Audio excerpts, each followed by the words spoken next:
लंबे समय पहले एक गांव में जगन और सरस्वती नामक पति पत्नी रहते थे। उनका ऋत्विक नामक एक होशियार बच्चा भी था। उनके खुद का एक होटल भी था। वहाँ हर रोज स्वादिष्ट और अच्छा सुगंध आने वाला बज्जी बना के बेचते थे। ऋत्विक भी पढ़ते हुए उसके माँ बाप का मदद करता था। हमेशा की तरह जगन बज्जी बना के बेचने लगता है। आलू बज्जी, मिर्ची बज्जी, ऑनियन बज्जी, आइए बाबू आइए। ऐसे जोर जोर से चिल्लाने पर उस रास्ते में जाते हुए लोग सारे उस सुगंध की वजह से बज्जियां खरीद के जाते थे। ऋत्विक होटल में अपने माँ बाप की सहायता करने के बाद अपनी माँ को बता के कुछ बज्जियां अपने दोस्तों को खिलाने अपने साथ लेके खेलने चला जाता था। ऐसे उस दिन ऋत्विक हर रोज की तरह उसका काम खत्म करके होटल में से कुछ बज्जियां लेके अपनी माँ को बोल के निकल पड़ा। बज्जियां लेके जाने पर भी माँ इसीलिए कुछ नहीं कह रही है क्योंकि मैं उनकी मदद कर रहा हूँ। मैं भी सिर्फ इसीलिए उनकी मदद कर रहा हूँ। मेरे दोस्तों के लिए काम करना ही पड़ेगा।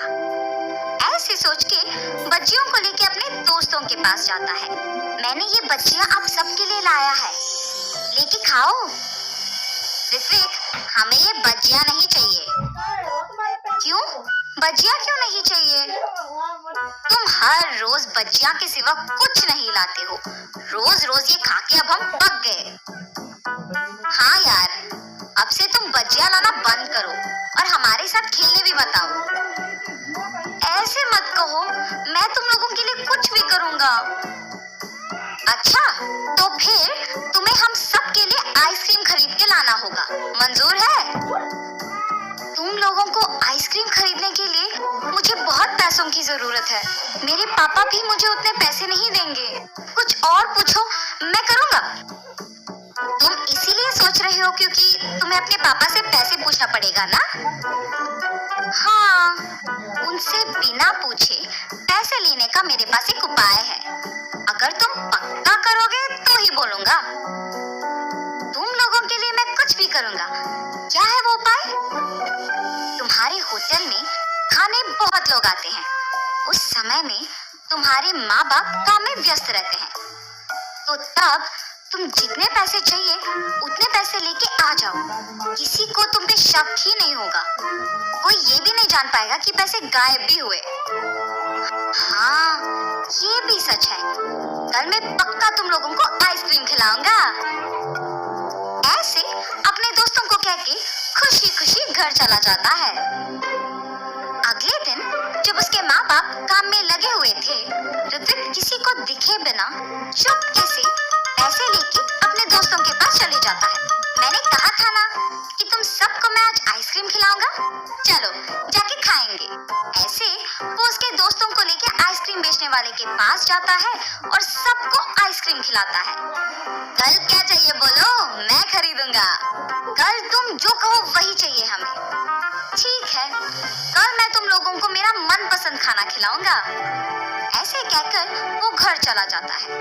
रात में सोए बिना अपने दोस्तों के बारे में सोचते रहता है। कल मुझे अपने दोस्तों को कुछ अनपेक्षित खिलाना होगा। मतलब मुझे कल और पैसे लेके जाना होगा। ऐसे ऋत्विक अपने दोस्तों की कहा मान के हर रोज अपने माँ बाप को बताए बिना उनके मनपसंद चीजें खरीद के देता था। आखिर में ये उसका एक बुरी आदत बन चुका था। हर रोज की तरह जब एक दिन ऋत्विक उसके माँ बाप की काम करते वक्त पैसे लेने गया था, तो उसकी माँ उसे देखती है। ऋत्विक, यहाँ आओ। हाँ माँ, क्या हुआ? तुम वहाँ क्या कर रहे थे? मैं कुछ नहीं माँ। सच कहो, मैंने तुम्हें पैसे लेते हुए देखा। ऐसे बिना पूछे पैसे लेना गलत है। क्या तुम्हें नहीं पता? तुम अब पैसे भी चोरी करना सीख गए? माँ, मुझे माफ करो। मैंने अपने दोस्तों के लिए ये सब किया है। आइंदा ऐसे कभी नहीं करूँगा। पहली बार है इसीलिए कुछ नहीं कह रही हूँ। आइंदा ऐसे करोगे तो चुप नहीं रहूंगी। जी माँ। लेकिन उसकी माँ ये सोच में पड़ के दुखी होती है कि उसके बेटे को ये बुरी आदत आया कैसे। उसकी माँ को जब ऋत्विक ने ऐसे देखा तो वो तुरंत बदल गया। अपने दोस्तों के पास जाना बंद कर दिया। हर रोज अच्छे से पढ़ के अपने माँ बाप की मदद करते हुए रहता था। ऐसे कुछ दिनों बाद अचानक पैसों की पेटी में पैसे नहीं दिख रहे थे। उससे उसकी माँ को ऋत्विक पे ही शक आता है और जो कुछ भी उससे पहले हुआ उसके पति को बताती है। तब जगन और सरस्वती दोनों ऋत्विक के पास जाके पूछते हैं, ऋत्विक, पैसों की पेटी में पैसे नहीं है, तुमने ही लिया है ना? माँ, जब से तुमने बोला तब से मैंने चोरी करना बंद ही कर दिया। मेरे दोस्तों के पास भी जाना बंद कर दिया। मुझे उन पैसों के बारे में कुछ नहीं पता। बेटा, अगर तुमने उस पेटी से पैसे लिए हैं तो कह दो हमें, हम कुछ नहीं कहेंगे। अगर तुमने नहीं लिया तो पेटी से पैसे कैसे गायब हुए? किसने निकाला होगा? सच कहो ऋत्विक। माँ, मुझे सच में नहीं पता है कि पैसे कहाँ गए। इससे पहले मेरा पैसे लेना सच ही है, मगर मैंने वो सब बंद कर दिया। अब तो मैंने नहीं लिया। जब से पैसे खो गए तब से जगन और सरस्वती बहुत ध्यान से सब पे नजर रख के काम करने लगे। मेरे पास पैसे खत्म हो गए।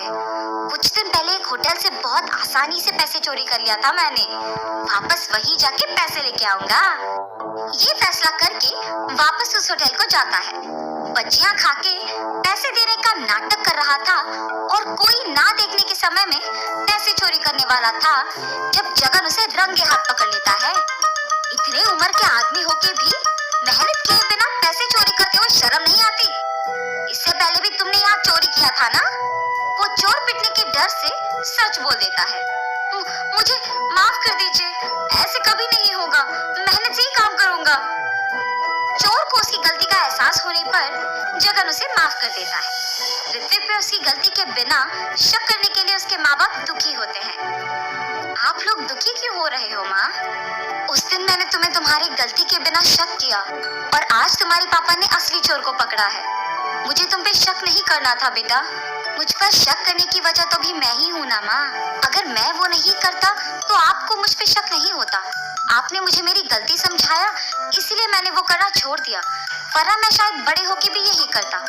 आइंदा ऐसे कभी नहीं होगा माँ। तब से जगन होटल में सावधान रह के काम करने लगा। अलग प्रकार के भजिया बनाना शुरू करके उन्हें बेच के खुशी से जीने लगा। उनका व्यापार भी अच्छा चलने पर सभी खुश थे। तो इस कहानी का नैतिक क्या है? गलती चाहे एक ही बार किया हो, लोगों से भूला नहीं जाता। इसीलिए गलती पहली ही बार नहीं करना चाहिए, सोच समझ के कदम उठाना चाहिए।